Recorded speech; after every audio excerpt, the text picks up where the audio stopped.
And a good morning to you all, and welcome to the starting lineup. Great to have you with us on an absolutely beautiful All-Star Monday in the Ozarks. Ned Reynolds along with Scott Purrier. And for the next 2 hours, we are right here talking sports and whatever. I'd like to hear from you at 417-447-1021. That's a dual line, one for phone and the same one for text, whichever method you prefer, right there, 447-1021. Starting lineup brought to you by Play It Again Sports in the Fremont Shopping Center, Battlefield in Fremont, Springfield. Everything you could want along the athletic lines right there at Play It Again Sports. Did you make it in for any ice cream? I did not. No, we were out of the area, but I'm sure they gave out a lot. It was a hot day, and I bet Sal ate one or two himself, too. And to have it served, that's beautiful. It really is. Anyway, folks, that's Play It Again Sports. Swing Right Golf is located at the south end of Campbell Avenue, a little bit north of Nixa. Marshfield Chevrolet at the I-44 exit, couple of left turns, and you're right there at Marshfield Chevrolet. And by Citizens Bank of Rogersville with two locales, they call them routes. One is adjacent to Highland Springs, and the other is in Rogersville itself. Big weekend of sports, big week coming up. Be a lot of activity going on, and indeed, that's why we're here, and we want to hear from you. Fire away. What's going on? Yeah, we got lots to talk about. Of course, our starting five, we will have a new sponsor on that starting next week, next Monday, so we'll get more into that. We'll just say that it's you probably need a Smouse under your house, but we'll talk more about that. It's a little tease there in the radio world there. But no, lots to talk about. It's All-Star break, kind of the dead zone for baseball fans, except with the little fun made-for-TV events that come up the next couple days. And, of course, started over the weekend with the Major League Baseball draft, the Futures game yesterday, and on the draft day on Saturday. Congratulations to Caden Bogenpohl. He goes in the second round to the Philadelphia Phillies, your team. Indeed, the 64th player chosen. I think I'm right on this, number 7 as far as the Missouri State Bears are concerned in terms of highest ranking, and that's pretty good. Bogenpohl at 6'6", 250-pound center fielder.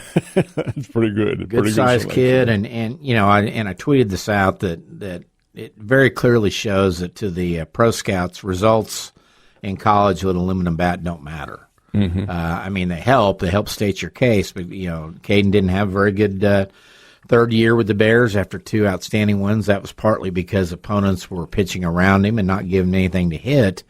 And his guys who batted around him feasted as a result because they were pitching to them and not Caden. He goes out to Arizona in June to an MLB combine and shows with a wood bat the exit velocity, the power that you expect from a kid that big. And the Phillies said, hey, we'll take him, and they took him, and kind of maybe even a little earlier than people might have thought. Yeah, indeed, he has all those skills that the pro scouts, and they look for something differently from what the fans are. The fans are looking for perhaps the overall circumstance as far as the player's concerned. The scouts are looking for those intangibles like the launch angle and things of that nature, speed off the bat, etc. And certainly Caden Bogenpohl has all of that, plus a good guy. And I think he'll do very, very well in the big leagues. In fact, I wouldn't be at all surprised if he doesn't make it perhaps as far as Double-A this year. Yeah, and I just wish he'd gone to a Texas League team so we could have more closely followed and had him actually come back through here to play. But, yeah, and like I said, you can't teach 6'6", 250. That's you're either born with it or you're not, and that's huge size for a kid with his wheels, and the Phillies want to take advantage of that. So disappointing news, Curry Sutherland did not get drafted in the 20 rounds. I don't know what's going on there. We're going to talk to Joey Hawkins this morning about 8:30. Our other two guests, we've got kind of a fun show, 7:30, Dylan McCowan, 22-year-old, I say kid because we're old, but was looking for his first victories as a rookie on the dirt track series late models, and he won Friday night and Saturday night up at Lucas Oil and made about $40,000 and got a diamond ring. He's a local kid up there who grew up going to the track, a great story, and so we'll talk to Dylan at 7:30. And then 8 o'clock, Ryan Beard, the former Missouri State football coach, now the head coach at Coastal Carolina, going to join us, talk about his Chanticleers and what they're expecting this fall. And, of course, I don't think we've really talked to him since he left, and just kind of get his thoughts on the decision and how tough it was for he and his family, and more with Ryan Beard there at 8 o'clock. But, no, I watched the draft. It was annoying on Saturday because they hit the airwaves at noon. First pick wasn't until about 12:40. NBC, I mean, come on. The beauty of the NFL draft and is that ESPN will have coverage before the draft, and then the draft starts at 7. And when it starts, and within 5 minutes you're good to go. But kind of a weird draft that I think there was one pitcher taken in the first 10 picks. Yeah, that's a little surprising. Yeah, which usually it's pitcher. Rock Chalowski, the shortstop for the UCLA Bruins, goes number 1 overall to the White Sox. Then Texas high school shortstop Grady Emerson, number 2 to the Rays. And third was catcher Von Lackey of Georgia Tech, who went to the Twins. It was kind of considered, all the stuff you read going in, those three in some order. And they went 1, 2, 3 as expected. Ironically, the Royals had the first pick of the opening round. They took Zion Rose, an outfielder from Louisville, college outfielder at number 6 overall, a guy that was probably projected more late first round, but the Royals like what they saw. Well, they did, and I think they're looking at his speed. Rose, very, very quick individual in terms of the skills that are concerned in this thing. And that's, I think, what the Royals were looking for here. A pretty good batter, not a great batter, but a guy who had what they feel is the potential. Hit .358 for his college career at Louisville. Had injuries this last year, hamstring and leg injuries cost him a lot of playing time. He still hit .417 in the limited time and 24 stolen bases in 36 games. So a guy that, they're looking to get guys that can get up to Kansas City very quickly, and this is a guy that we will probably see here, maybe even as late as this or as early as this season, coming through Springfield with Northwest Arkansas if he can get to the AA level there. Cardinals picked 13th overall. They took a high school outfielder, Trevor Condon is his name. They were doing comparisons to Pete Crow Armstrong of the Cubs for his combination of hit tool and speed. I think I saw where on the the 0 to 80 scale that the scouts use, he's like 70 rated speed, which is phenomenal.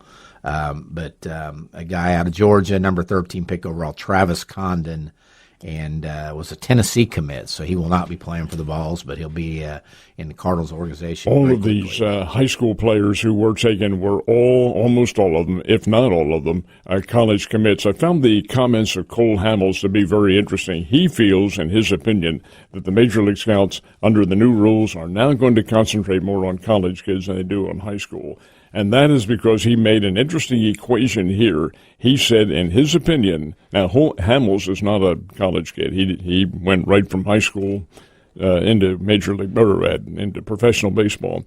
He said that, in his opinion, the game has morphed to such a way that the college level is about a high A, is what he rated it at. And these are good teams, and maybe even the top notch, maybe a lower level Class 2 team. But he says they get their experience there, they know what it's like to be away from home, and you can go right to the majors, really at equivalency of the same time. Yeah, the only thing that throws that out of whack is the aluminum bats versus wood, and how a kid can translate. And that's what really threw me off on Curry Sutherland, because you can't tell me there are 600 kids out there that are better pro prospects than a kid that led Missouri State, the number 23 team in the RPI, with RBIs, hit over 300 and had, 16 homers, I think, to tie for the lead. Mm-hmm. And has played with a wood bat the last 2 summers and, got the frame at 6'5" and 240, I think, is what Curry lists at. It'll be interesting to hear what Coach Hawkins says, because I think Curry's options are return to the Bears, because we had their guy, recruiting coordinator, on last week talking about there is a spot for him, or go the undrafted free agent route and sign with whoever he wants to sign with and start his pro career. So will be interesting. But I was very disappointed for the kid and just kind of wondering, what do you need to see from a kid? He's got frame. He had numbers. all that was there, and you don't pick him among the 600 players that were taken. Which makes you wonder, and I fully expected after the 10th round to see his name come up somewhere. Certainly shocked when it got beyond 15 and didn't see it.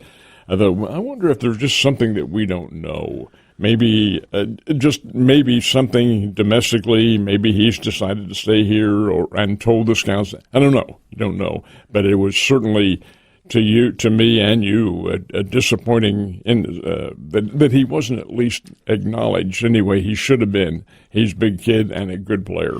Yeah, and I know that family well. There's nothing in his background or history that would cause him pause. Matter of fact, if anything, they probably could have signed him under the number, a little bit, and just to give the kid a chance to play. So maybe he comes back now and lights it up for a year as the without doubt the leader of that team coming in if he comes back for the Bears. So we'll talk to Joey about that. The Cardinals also took Tegan Coons, a right-hander pitcher out of Tennessee. At number 32. And it's a compensation pick. He was expected to go about 10 picks higher, so they got a bargain there.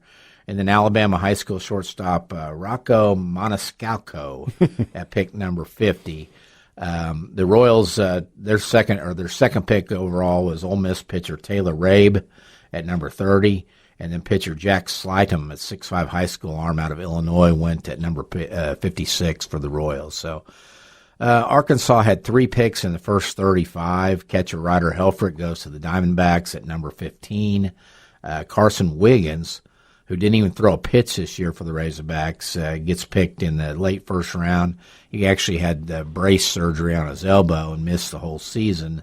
And then Hunter Dietz, their ace this past year, went to the Yankees at pick number 35. So, and that was, again, the part with Sutherland is I'm looking at names, in rounds 15 through 20 of high school kids and players from, some D2 guys and things like that. And it's just you're kind of scratching your head as to what the heck's going on here. So, Major League Baseball draft in the books. Futures game went to the American League 6-1 yesterday. The couple Springfield Cardinals that were there got into the game.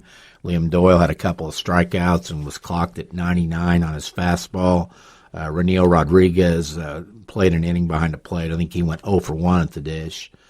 Tonight is the Home Run Derby. It's on Netflix. Big change for that. Another change, they're going to number of swings now, back to number of swings instead of the timed clock route they've gone for the Home Run Derby. And this is a product of Major League Baseball and Netflix trying to shorten it because it was getting a little long and tiresome with the various rounds the last couple years and the clocks and the timeouts and all that. Netflix has spent, I believe, $50 to $60 million for a 3-year contract to have the Home Run Derby, to also have the exclusive opening game. Remember, they had the one single opening game this year, Yankees-Giants, and that went to Netflix, and I think that occurs now for the next 2 more years after this. Wonder how that's worth it. Now, Netflix does have, a number of millions of viewers, maybe close to 100 million. I don't know. I don't have it. But the fact is, I'll be anxious to see just exactly what the ratings are for this and how it works and what fans react to having it on another circumstance in which you have to pay extra. Yeah, of course, you had to pay extra for ESPN, too, to watch it. That's almost a standard, though, with almost everyone. Yeah, and I think, you're in the minority of people that don't have Netflix now in the country because I think it's the world's most popular app because of all the stuff, and this is them venturing into the live scene, just like Prime did with Amazon. Berger, I'm not in the minority as far as limited income is concerned. No. But they also have a price point for $8. So whatever you're paying, what are you paying for your ESPN? For my viewing, $94. Okay. And so, in this world, again, we've surpassed the point where we're probably paying more now than we did for cable and or satellite, as if you added everything up that we have. If you add it, I'm not, because I have to be very careful with the pennies. But I originally, when I had another circumstance off the satellite, it was almost $140 a month. Yeah, and now I think we're probably all paying $150 to $200 for the most part if you're a sports fan because I got to have this, and my kids want Disney, and my wife wants Paramount, and then there's Peacock. We got stuff we got to watch on there. So One other draft note, don't want to forget, we had another local kid drafted, Cam Durnin, the shortstop from Mizzou, a Camdenton High School product, went in the 4th round to the Astros, so congratulations to him as well. So Home Run Derby tonight on Netflix, 7 o'clock. It'll be interesting to see if it's shortened. It should be a fun field. We've got a Cardinal and a Royal in there with Jordan Walker and Jack Caglione, 2 hometown Phillies with Bryce Harper and Kyle Schwarber. Probably the most exciting power bat in baseball right now in Junior Caminero. Yeah, it should be some fun viewing tonight. So we'll give you the report on that tomorrow. World Cup is down to 4 teams. Spain versus France tomorrow night. Argentina versus England on Wednesday. Friday night, Spain beat Belgium 2-1. On Saturday, England came away with a 2-1 win over Norway. Argentina 3-1 over Switzerland. That was much closer than that. It's actually tied in extra time. That was the match in Kansas City Saturday night that Argentina gets a goal in the 112th minute, then adds another one in the final second. So pretty much right now, no surprises, I think, about the 4 that are left. This is the way it was pretty much mapped out by all the soccer experts and really by FIFA, that these are the teams they wanted there. They are the powerful teams. And, yeah, of those 4, I really feel like the dominant team is France, although you never can tell. Yeah. Spain is good. Argentina is a defending champion. England is certainly more than capable. It'll be a lot of fun. It's also fun from a viewer standpoint because guys that we weren't very familiar with as non-soccer fans, Mbappe and Harry Kane and of course Messi, we've all heard of him. They're all still left, and they're all still competing for the Golden Boot, and so it'll be fun to see who winds up with that, as well as the Wiesn guys were handicapping that on the way in too. So tell me about Wimbledon, and then we'll go to break. Great matches at Wimbledon.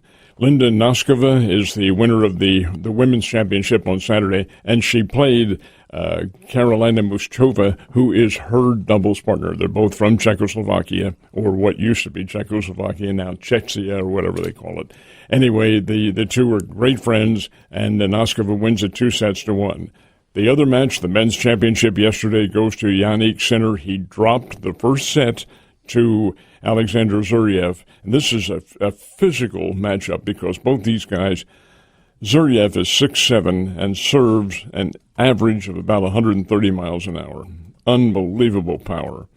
Sinner is a very thin 6'4", but hits the ball and plays with such precision and such speed as just to be so impressive. Anyway, Sinner drops the first set in a tiebreaker, wins the second set in a tiebreaker, and then takes the next 2 because he's a little bit quicker, and the fact that he was able to finally overcome the tremendous serving of Zuriev. 130, 140 occasional serve going in there. How do you return it? Well, you get used to it, and you position yourself differently on the court. Well, Sinner did a terrific job of that. He's very smart and came away with a 3-1 win and has made it now consecutive Wimbledon championships. He was the winner last year as well.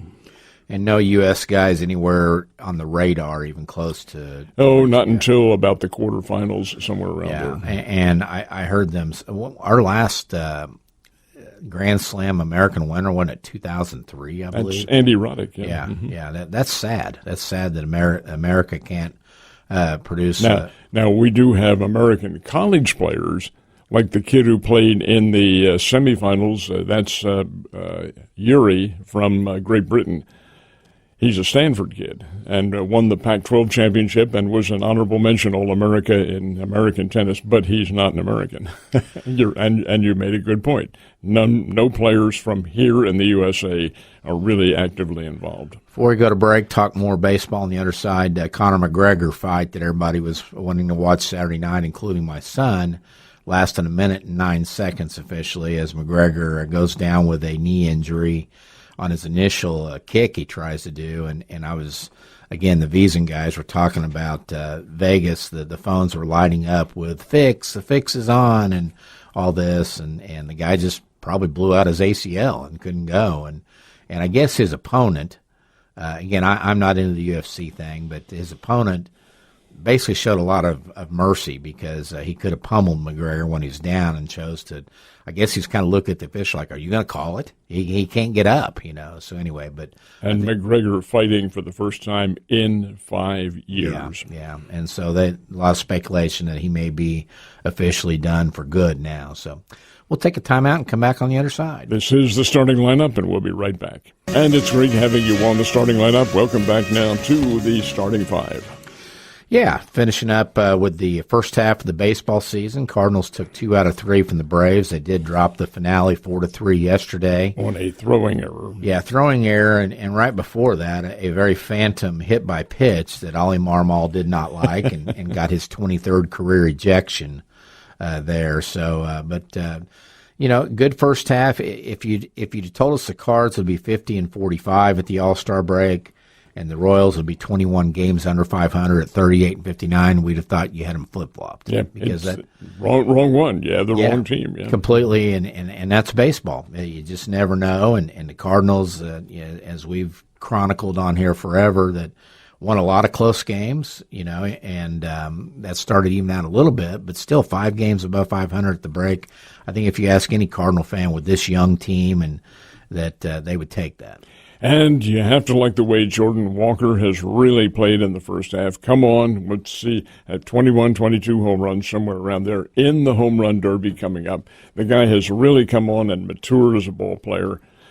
I really think they have a lot of positive options going for them in the second half. I would be surprised if they make a deal other than the pitcher, Dustin May, who could go somewhere because he is a free agent end of the year. And I think they try to get Newt Barr out there and sell him as well because they need to get Joshua Baez up before he gets bored at Memphis at AAA. I think he's stuck on 28 homers, and that's the thing you worry about with those guys is do they get discouraged because it's kind of like, okay, what else do I got to do to get called up here with the numbers they put up? But they get a 2-1 win over Chris Sale and the Braves on Friday night. Had a 3-hour rain delay in that one, and then they get 6 scoreless on Saturday from Matthew Liberatore and a 3-run homer from Newt Barr and a 4-1 win over the Braves. So Cardinals will have the break off like everybody else, and they start a road trip on Friday in Arizona to play the Diamondbacks. The Royals, not a good way to go into the break, but it's been that kind of first half for them. They are swept in Baltimore. It's in Major League Baseball worst 8th time this season they've been swept in a series. They fall 8-2 yesterday. It was funny, and I didn't look at the overall scores, but on Saturday, almost every game was 2-0, 2-1, 1-0, because we always joke about the last game of the regular season, how those guys just want to get out of there and get home. It started looking like that on Saturday, that they all just wanted to get to today and be home with their families for about 3 or 4 days. But, the Royals, 38-59 overall now. I kind of wonder if, do you fire a manager over a break, or you just say, hey, you know what? This is what it's going to be, and maybe you try to deal a couple. I looked at the pitcher thing, and I sent Art this little graphic the other day.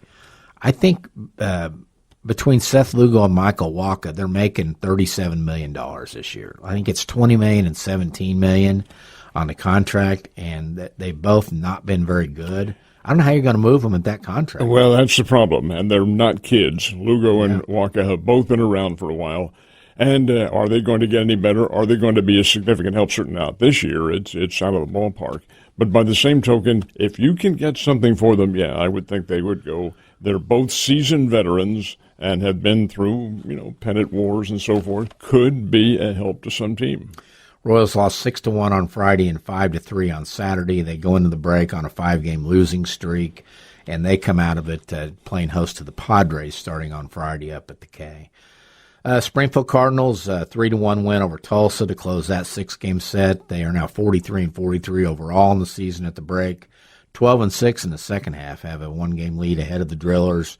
Tulsa won the Texas League North, so if Springfield can hold on and win the second half, you get a Springfield-Tulsa playoff, which will be a lot of fun.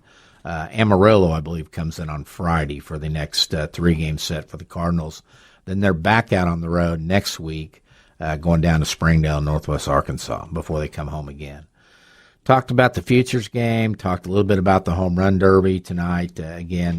Jordan Walker, Jack Caglione, Bryce Harper, Kyle Schwarber, Junior Caminero, Murakami of the White Sox, Ben Rice of the Yankees, and Wilson Contreras of the Red Sox. If you did one of these things is not like the others in that group, I'd probably say it's Contreras. Well, of course, he was with the Cardinals last year, and he's playing for a team now that's suddenly come on. The Red Sox have played great baseball here in the last couple of weeks and have launched themselves right back into a possible playoff contender if they can continue to do the thing.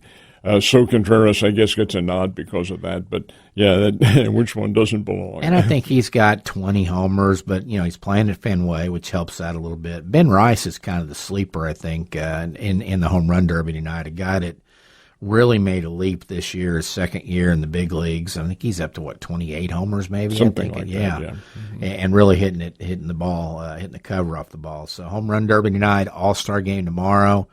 Kind of a little bit of a bummer with the guys who aren't playing. The Miz is going to sit out. People want to see the 105-mile-an-hour fastball. The Brewers held him out of his start yesterday, and will also hold him out of a start coming out of the break this weekend, just to kind of get his innings caught up with a little bit of rest and keep him healthy. Christopher Sanchez will start for the National League of the Phillies, and then Dylan Cease will get to start for the American League tomorrow night in the game. Interesting choice for the National League because Sanchez has not had the last two starts. Now, prior to that, he'd been dominant, 50 and two-thirds innings, scoreless innings, approaching a record, and had pitched very well. But then he got shelled in one game and then did not have a real good outing in the next. By the who? Royals. The Royals beat him up. Wasn't that their 17-1 game? I think it was. Yeah. And that certainly didn't bode well. But he does get the start, and he is pitching in Philadelphia. Absolutely. Yeah, that hometown guy gets the hometown start. By the way, the starting pitching matchup in the Futures game was Gage Wood, the former Arkansas star, who is the Phillies prospect. He got to start from the National League. And then Cade Anderson, we talked about from the Arkansas Travelers, the Seattle Mariners. Pitched last Friday, didn't he? What's that? Didn't he pitch Friday? The Friday night before last Friday. Yeah, when they were here, he got to start and looked really good for the American League in that game as well. So. Ole Miss, is that where he's from? LSU. Cade Anderson. LSU, yeah. A couple of other notes before we go to break, and our first guest, NASCAR Ryan Blaney wins a weather-delayed Quaker State 400 down outside of Atlanta. And what time did the checkered flag fall? I don't know, but I know they resumed play at 11. About around 11 o'clock. 1 a.m. 1 a.m., yeah. So, and had to go overtime. Christopher Bell, Bubba Wallace, and Carson Hosaver were in the mix there at the. Bubba Wallace actually finished second in the race, but got penalized because of some kind of a rules infraction. The line, put him back to 29. So Christopher Bell is the one who gets second. Yeah, and they are on the North Wilkesboro Speedway in North Carolina this week for the Wendell World 450. It's the first regular race there since the mid-'90s. It's a smaller track, smaller venue. Yeah. So also one of the old tracks, though. Yeah, only holds 25,000 in attendance there. So it's going back for a regular race this Sunday night. Tom Kim wins the Genesis Scottish Open by 2 strokes. The Open Championship this week at Royal Birkdale. We'll have our usual lineup previewing that this week. And Reagan Zabilski, tie for 18th out on the Epson Tour. That's her 4th consecutive top 20 finish out there. She's preparing for the LPGA Tour try this fall as well. One last note, Michigan expected to let go of their AD, Warden Manuel, today or tomorrow after all the off-season troubles that Michigan had, especially in their football program. They have had some major difficulties. We'll take a timeout on the starting lineup and be right back. This is the starting lineup as Ned returns to his chair there. You okay there? Yeah. All righty, yeah. Special guest. And by the way, the starting lineup brought to you by Marshfield Chevrolet, Play It Again Sports, Citizens Bank of Rogersville, and Swing Right Golf. And we're going to talk a little racing because there's a young man from Urbana, Missouri, who had a big weekend up at Lucas Oil Speedway, track he grew up watching and racing on, and now he's a rookie out there on the late model circuit. We welcome in Dylan McCowan. Dylan, good morning. Morning. How are you guys? We're doing great, thanks. So the big weekend, you're a rookie out there, 22 years old. Had two big races over the weekend at Lucas Oil.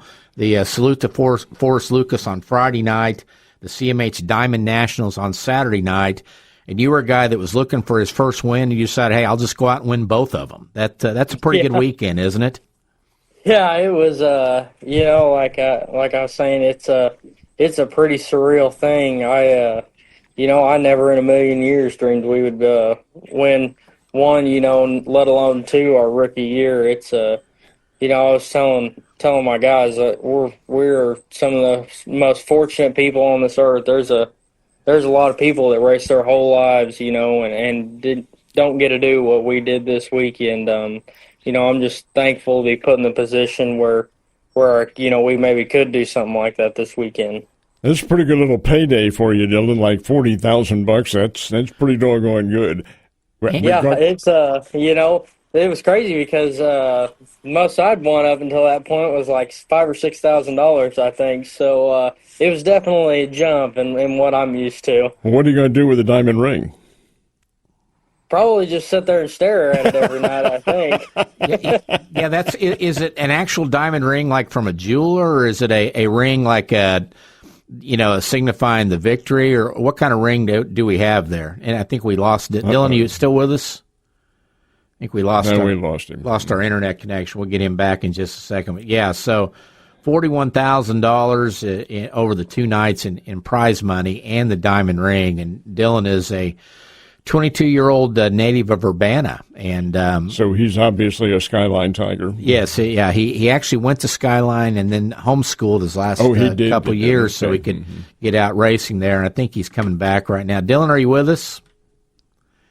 Not quite yet. Yeah, we've lost our signal. We'll get him added back as soon as I see him pop up here. Anyway, that's a really good deal. All up at the Lucas Oil Speedway in Wheatland, which is certainly the proving grounds for a lot of drivers and a lot of the veterans too, who especially like the dirt track race, and they'll come in there and test out that organization up there as well. But for this young man, Mr. Cowan, it's a really, really big weekend that he has with the big payday in his rookie year, and that's the interesting thing about it. Okay, we're attempting to get him back on there.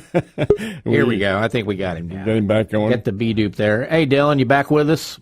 Yeah, sorry, my old man called me. Yeah, hey, tell him. Trying to screw everything up. That's the only thing that can mess us up is if somebody gets a call. So tell him to give us at least 10 minutes with his son. Yeah. Okay, but no, the diamond ring. I was asking about that. Is that just is that from a local jeweler? Is it like a regular diamond ring, or is it a ring that has the race championship on it? Kind of talk about the ring part of it. Yeah, it's I think it's an actual ring, and I don't remember if it comes from Justice Jewelers or actually where it comes from, but it's I think it's got the Luke's Oil engraving on it, and a few things like that. So it's definitely a neat deal to get to win one of those things, Because I was thinking if it's like just a regular diamond ring, do you have a girlfriend? I do, yeah. Yeah, she'd be having that thing really quick, or at least put some pressure on there, right? So. Yeah, I don't know. She's probably going to have to wait on that one for a while. Well, Ned and I were talking when we were trying to get you back here. You're 22 years old. This is your first year out there on the circuit. Went to Skyline High School in Urbana and then homeschooled, your last 2 years so you could get out and race?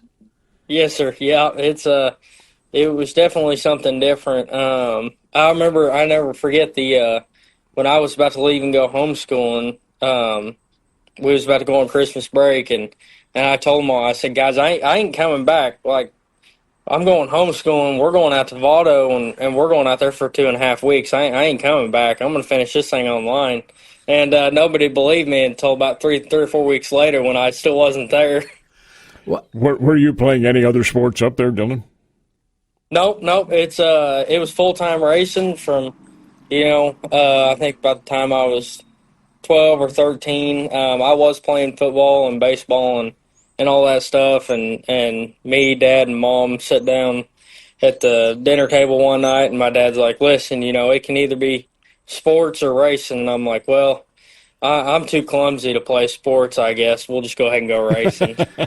Talk about your family history with racing and the Lucas Oil Track. Your grandpa is an area Hall of Famer, Ozarks area Hall of Famer, correct?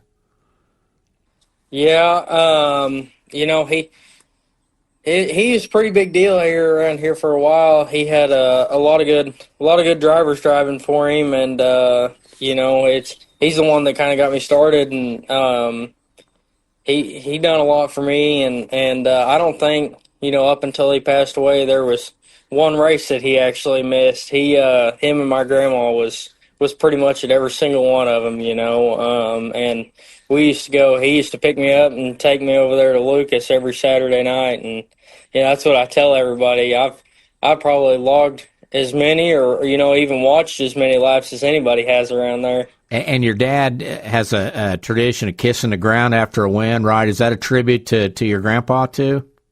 Yeah, I don't even know where he got that from. It might be. I think he was so happy. He was crying. Everybody was crying, and he just thought of that on the fly. And I think it's a thing now. He's always going to have to do that. Yeah. When you got out there on the track on Saturday night, this is a big Friday and Saturday. These are big races. What kind of field of competitors, and had you raced against any of them in the past? Yeah, it's being with the tour and everything, we get to race with those guys every weekend. So I said, heck, most of this year it's been getting our teeth kicked in. Just trying to get better, and them guys, they're no joke. They do this for a living, and normally them guys, there's 10 or 15 guys that could win every single night. And I believe they're the best there is, and I'd stack them up against anybody. And you're 22. Are you the youngest driver in the circuit, or are there some your age out there as well? I think I may be the youngest driver in the circuit we're racing now. There is some younger kids out there racing other circuits, but I think I may be the youngest in ours. Dylan, when you chose to go homeschool, what kind of free time did that allow you, and is that in and of itself, is that responsible for your success? I think it has a lot to do with it. I tried to get mom and dad to let me do it 2 or 3 years before that, but they wanted to make sure, that I guess I was getting the schooling that I needed before I did that. And so when we made that jump, I was pretty well racing every weekend, twice a weekend, and we wanted to race, just a tad more than that, to make sure, that we didn't miss any of the big money races or anything like that. So we decided to make that jump, and I think, just being able to be at, twice as many races as I was before, and getting that much more seat time, helped a lot too. Well, I read the story by Lyndall Scranton, the PR director at Lucas Oil, on their website, and it sounded like there were a lot of drivers happy for you getting that first one on Friday night in particular. Probably not as happy with you winning again Saturday night. Okay, enough's enough with this kid now. But how do they treat a 22-year-old? Because, we had Ken Schrader on a couple weeks ago. He's still racing at 71 years old. How do the veteran drivers treat a 22-year-old on the track and in the pits? Well, I'll tell you, Ken Schrader's a legend around here. So no, it was really cool. I had guys that I raced with every week. We race hard on a weekly basis. And they were coming up and congratulating me. And I've never been a part of anything like that. The guys that you look up to for so long, or that you dream of one day being like them, coming up and congratulating you, and I feel like them guys are giving me a lot of respect now. And that's what I've worked for my whole life, is just try to race everybody clean and get the same respect that I give them guys, and I think they do, especially after this weekend. Maybe they don't see me as much of a kid now. Hopefully they see me as, a little more than that. Dylan, tell us a little bit about your racing team, and are you yourself working on your car? Yeah, I don't think there's been a day since I started that I haven't worked on them race cars. I spend every day in the shop, just like my guys do. I honestly don't know what I would be doing if I wasn't working on the race car. Probably baling hay or something. I don't know. But I work on the car every day, and I got two full-time guys, Chase and Luther and Riley Duncan. Them kids, that's their tails off for me. If I'm having to do something with the farm or whatever, they have no problems taking over and making sure stuff gets done. Riley's been with me, since the last time I was on y'all's show up there. So, just it's so much better having one of my best friends that I growed up with, and we've been from everything from Midwest mods to late models together. We climbed that ladder together. Just like everybody in my team did. It hasn't been an easy road. So When did you first realize at what age that you really needed to go fast? You had this need for speed, like they say. And how did you satisfy that early on, like in your childhood days? Oh, I don't know. I was young though. I know that. I used to have a stack of motorcycle catalogs that I'd look at all the time. My grandpa always kept. They had a subscription to the dirt bike catalogs, and I had a pile of them. And so I was always out in the shop with them over here working on race cars. Well, I thought I was working on race cars. I was probably more in the way than anything, and helping them, trying to learn and steal their tools when I could, and beat and bang on stuff. And then when I was 5 or 6, my grandpa got me a 50cc dirt bike, and then right after that, my parents decided I needed a cage if I was going to do anything, and so we got into go-karts right after that. What's next on your schedule? We are about to leave. I wish we had a little more time to soak in these wins, but we had to get everything washed yesterday, and we leave tonight for Iowa, and we'll be in Iowa racing, I think, the rest of the week. Wanted to ask you, you talked about being a rookie this year and your goal just to go out and get better. What does that mean? When you're a driver, what did you do better this past weekend than you had in all the events that you hadn't won coming up? Is it driving skill? Is it tweaks on the car, a combination of all the above? Kind of talk about that aspect of it. Yeah, I think it's, probably a combination of all the above. A lot of people don't realize from 6:30 or whenever hot laps start, your night has to be absolutely as perfect and as good as you can possibly get it. And I don't care how good you are, if you ain't got any luck on your side, you ain't nothing gonna happen for you. So it's you got to be good and fast in all facets of the night, from hot laps to the very last lap of the feature. Just to even be in the front of one of these, and just trying to stay focused and stay mentally tough. And even though they're my heroes, not let them guys get in my head, and just make sure that we go out on the racetrack and try to execute what we're there to do every time we're on the racetrack, and just make sure that I personally as a driver can do the very best that I can do with my equipment. Dylan, this may be an unfair question, but can you elaborate to the audience about how much this costs per year to operate a car like this? It'll take everything you got and then some. Mm-hmm. It's everything out there is trying to break the checkbook. I think a really big cost is tires every night. When we go through a couple sets of tires a night, and 15 gallons of fuel a night. And let me tell you, that late model plus ain't very cheap either. And just the cost of dropping the lift gate every night. It's not an easy deal, and I couldn't do it without my mom and dad and all of my amazing sponsors too. Well, before we let you go, do you have a favorite NASCAR Cup Series driver that you kind of want to emulate and be like? Oh, I haven't watched a whole lot of Cup racing over the years, but probably Dale Earnhardt. He was a hard-nosed racer, and when he got out there on the track, he meant business. Well, congratulations again on a big weekend. Now you take your place in the Urbana Racing Hall of Fame along with Trenton Berry, who's on with us every Tuesday. Are you a big T-Bear fan? Oh, yeah. We've been friends with Trenton and them for a long time.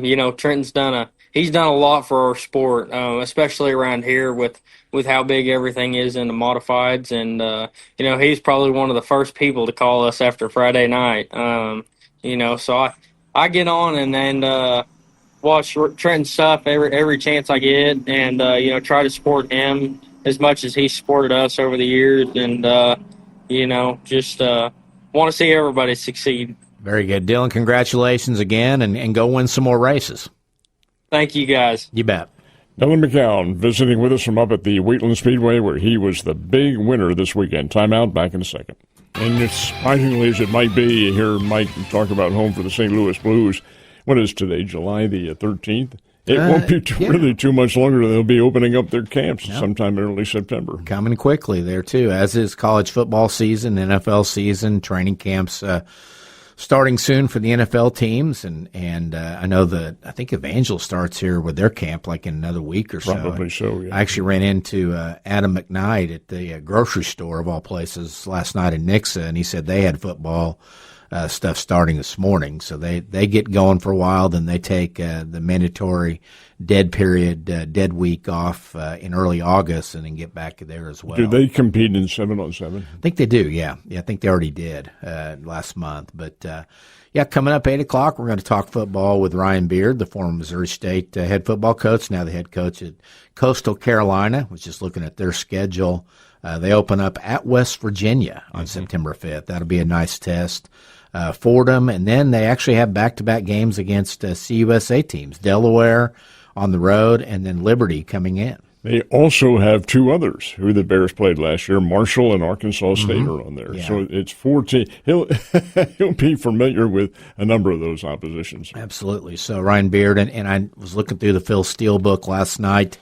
I believe Phil Steele has the Coastal Carolina team. Phil does these power rankings that it's not necessarily where they'll finish. It's what he thinks the strength of their team is. Mm-hmm. And I think he's got Coastal Carolina at 118 and Missouri State at 133 out of the 138 teams going into the season. So probably a little bit of rebuilding / reloading in both cases, but Ryan Beard coming up at 8 o'clock with us. I'm anxious to see, and of course he may not be able to give us a definitive assessment, but is the Sun Belt that much superior to Conference USA? And Phil Steele says it is, but I wonder from a coaching standpoint how much it is. We'll get to that and more with him. They're picked for 6 out of 7 teams in their East Division of the Sun Belt, so we'll talk to Ryan Beard here in a few seconds. Meantime, we will take our mid-show timeout here on the starting lineup, brief break, and then much more coming up. Please stay right where you are.